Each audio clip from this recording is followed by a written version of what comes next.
Salam Sejahtera. Welcome to ASEAN Today. I'm Raymond of Malaysia's TV3 in Kuala Lumpur. And I'm Dalton Tanonaka of the Indonesia channel at the ASEAN Secretariat in Jakarta. And this is your regular look into the dynamic Southeast Asia region.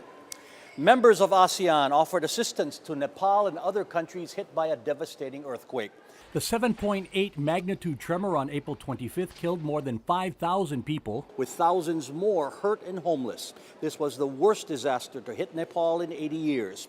A condolence message from ASEAN ministers was issued immediately after the disaster that also hit India and Bangladesh. Indonesia and the Philippines were among the initial countries offering emergency help. Despite protests from an ASEAN neighbor and other countries, Indonesia executed 8 prisoners for drug crimes. The convicted men and women were killed by firing squads on April 29th.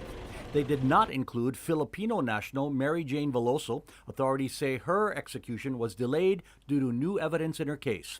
Diplomats from Brazil, Australia, and others asked Indonesia to spare their citizens' lives, but officials carried out the penalty for breaking the country's tough drug laws. Australia immediately recalled its ambassador from Indonesia in protest. The first of 2 annual summits of ASEAN leaders spotlighted the group's impending economic community. The 26th ASEAN Summit was hosted by Malaysia from April 26th to the 27th. Prime Minister Najib Razak said a people-centered ASEAN can attain a shared success. This is ASEAN's time, right here, right now. Let us work together. Let us work together to ensure that when we say that this is the ASEAN century or the Asian century, it is also the ASEAN century. This year is the 4th time Malaysia has hosted the summit since the group was formed in 1967 by Indonesia, Malaysia, the Philippines, Singapore and Thailand. More words from ASEAN leaders coming up in our Hot Seat segment. Indonesia hosted 2 global gatherings of its own prior to the ASEAN Summit. 700 participants from 35 countries attended the 24th World Economic Forum on East Asia that began April 19th.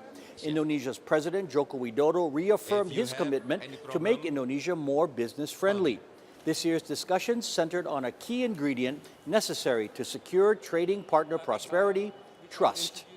In the same week, Widodo also presided over the 60th Asia-Africa Commemoration Conference in Jakarta and nearby Bandung.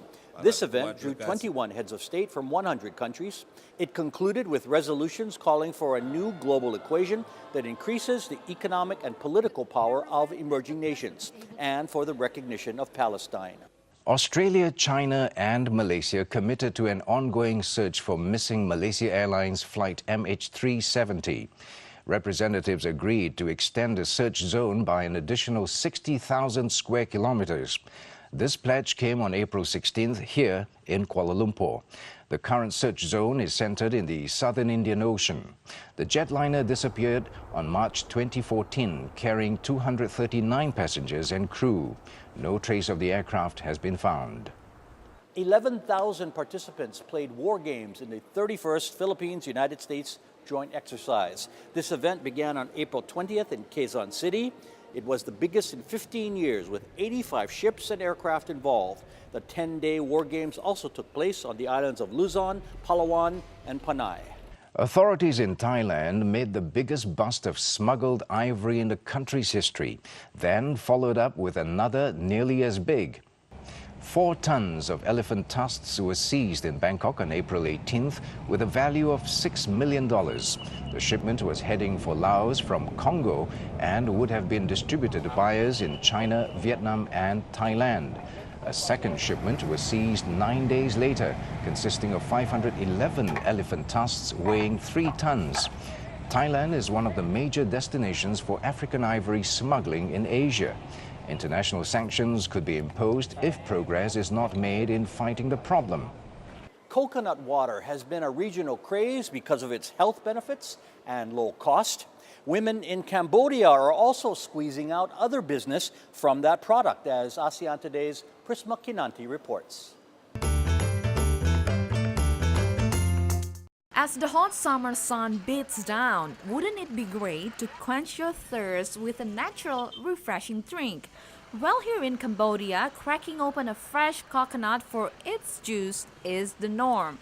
Carts filled with fresh coconuts are a common sight on the streets of Phnom Penh and other cities in Cambodia. Most coconuts come from the southern coastal provinces of Kampot and Sihanoukville, where the abundant sunshine and sandy soil make it ideal for growing them.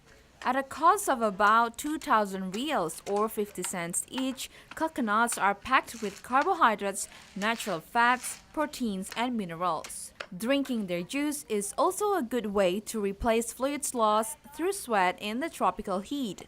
But besides providing refreshment, coconuts are being used here in the production of health and beauty products.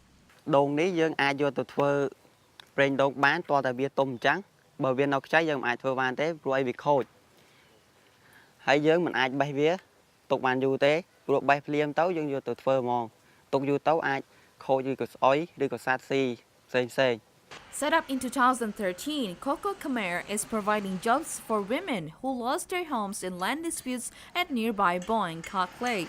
We chose coconut for a number of reasons. The biggest reason why we chose it is because it's readily available here in Cambodia. It's incredibly healthy and it can produce a complete closed chain production cycle. The process starts with removing the coconut meat with the grinder. Water heated up exactly 50 degrees centigrade is then added to the meat.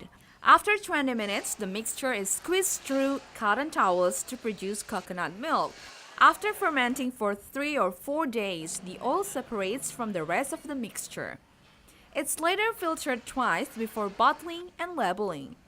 The company produces 24 liters of oil from 300 coconuts per day, as well as soap and beauty products.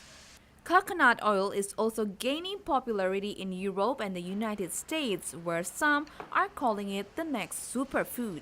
The oil is sold in several health stores in Phnom Penh and Siem Reap for $12.50 for half a liter.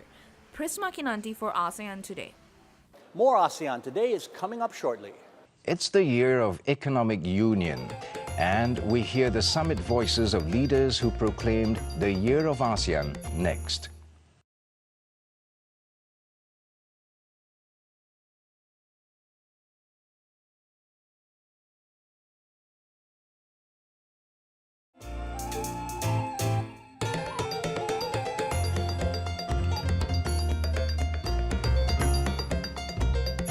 You're watching ASEAN Today. I'm Dalton Tanonaka in Jakarta. And I'm Raymond Go in Kuala Lumpur. And it was here where Prime Minister Najib Razak said it is ASEAN's time in what he called the ASEAN Century. He and other leaders raised their voices in the year of the impending group's economic integration. But the hot issue was the territorial conflict in the South China Sea.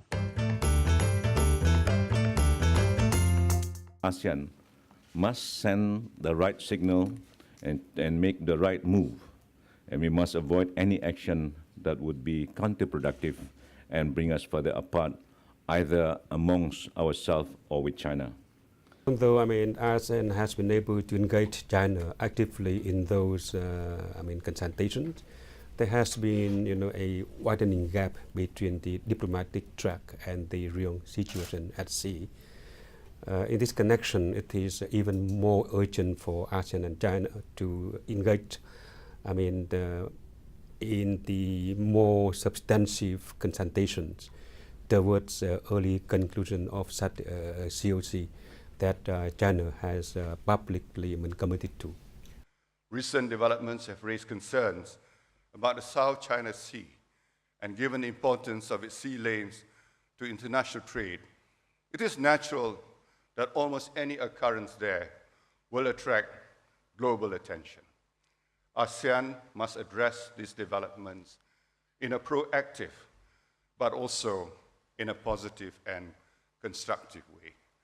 Respect for international law, including the 1982 United Nations Convention on the Law of the Sea, must be the basis of the rules and engagement and activities in the South China Sea. As Chairman, Malaysia hopes that we will achieve progress in our efforts towards an early conclusion of a code of conduct.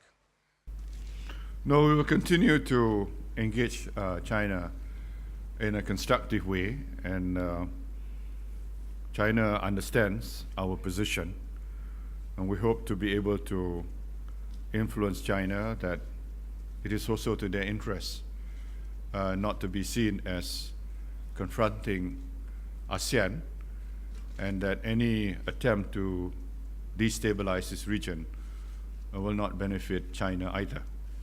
So we will pursue that course of action, and we hope that we'll be able to manage the differences in South China Sea in a very constructive manner. 中方坚决反对个别国家为一己私利对中国进行含沙射影的指责，同时绑架中国和东盟的关系。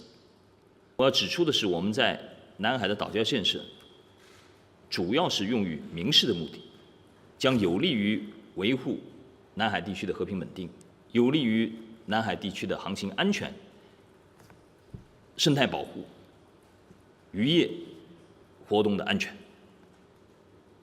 这些岛礁的建设完成以后，将在这些方面发挥重要的作用，将使地区各国得益。Next, I table before you the following three declarations for our adoption. First, the Kuala Lumpur Declaration on a people-oriented, people-centered ASEAN. Second, the Langkawi Declaration on a global movement of moderates. And third, the Declaration of institutionalizing the resilience of ASEAN and its communities and peoples to disasters and climate change. It is our belief that a truly people-centered ASEAN dedicated to forging a community in which all recognize our commonality, in which the fruits of success are shared by all, has the opportunity to attain them.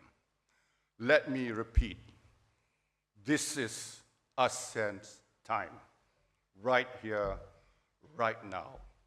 Let us work together. Let us work together to ensure that when we say that this is the ASEAN century or the Asian century, it is also the ASEAN century. The 27th ASEAN Summit will include dialogue partners and is scheduled for late November again here in Kuala Lumpur. More ASEAN Today is coming up shortly. An inspiring story from the Philippines on one young man's passion for books. And then off we go to Singapore, where a new museum is all about felines.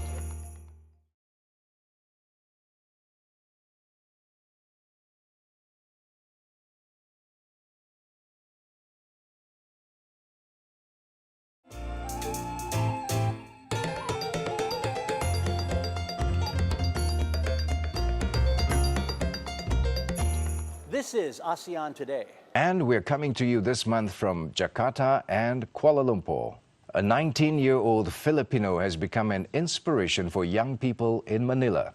His book business is also his passion, as ASEAN Today's Raisa Chantami reports. At the end of last year, Justin De Castro ran away from a home environment rife with conflicts. With only 2,500 pesos or around $56 in his pocket, he was forced to drop out of college. In a bid to survive and resume his studies, Justin started selling honey and used the money he made to buy and sell books around the city. Books, his passion, saved his life. Describe it metaphorically. I love it like sharks love blood. You read a lot, obviously. Obviously. Why? In order for me to survive in this business, I must be able to determine what books are good. Justin's story went viral and received wide recognition on social media. As a result, his business is thriving. Starting out on the shady street corners with just over a dozen books, His book stand grew into a collection of hundreds of titles and has been given a spot outside the city's first library cafe, Cool Beans, for free. People come to Cool Beans actually to read books. Sometimes they ask where can they buy books, so we refer them to our other friends, but since Justin is right outside, so he can give books to people also. Justin not only sells books, he also talks to his customers, listens to their problems and stories, and offers book recommendations in return. His moniker, The Boy Who Cried Books, is derived from the fable The Boy Who Cried Wolf. He often asks his customers what their wolf or problem is. The gratitude portion of my brain is really working right now. And I'm actually thanking a lot of people. A lot of books were donated. I was allowed to stay in this coffee shop with a good friend of mine. Sometimes people would give me food. Justin sells his second-hand books at prices ranging from 50 to 300 pesos, or around $1 to $7. Although he hasn't been able to save enough money to enroll again in college, he's working hard to get a home for himself and his books. Raisa Chantami for ASEAN Today. Here are several events on the ASEAN calendar. She was Queen Elsa from the movie Frozen, Idina Menzel, live in concert at the Mall of Asia in the Philippines on June 7th. The 28th Southeast Asian Games set to run from June 5th to the 16th in Singapore. And Pitakon Festival, better known as the Ghost Festival, will be held from June 19th to the 21st in Dan Sai, Thailand. A unique museum is attracting animal lovers in Singapore, and those who go find it perfect, as ASEAN Today's Andita Winda reports. Located on the aptly named Purvis Street in the heart of Singapore's city center, this building is home to Singapore's first cat museum. It features multimedia exhibits showcasing not only a variety of cat-themed artwork, but is also home to some cute feline residents. The museum is divided into 3 floors. Visitors can interact and play with real cats on the 2 upper floors, the Muse Gallery and the Mansion. Opened in January, the Lion City Kitty Cat Museum is the brainchild of Jessica Seed, a cat lover and former local radio news presenter. The place is a tribute to the colorful history of local cats and aims to raise public concern about the welfare of animals. In order to achieve this, Seed works in collaboration with the Singapore Cat Welfare Society. Okay, I think we have changed the perspectives of some people.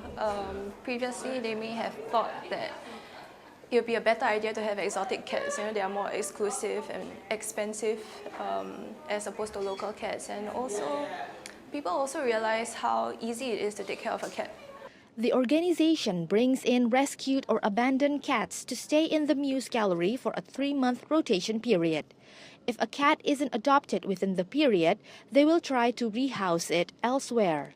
Yeah, it's very different from the cat cafe that we have around because it's a non-profit organization. It's more about educating the people, teaching them how local kitties are and how not to, just buy. You can adopt to save a life and adopt, instead of buying.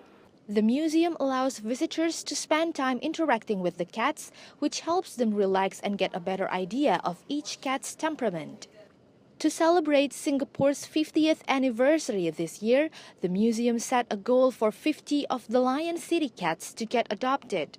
So far, more than 1/3 of the target has already been met.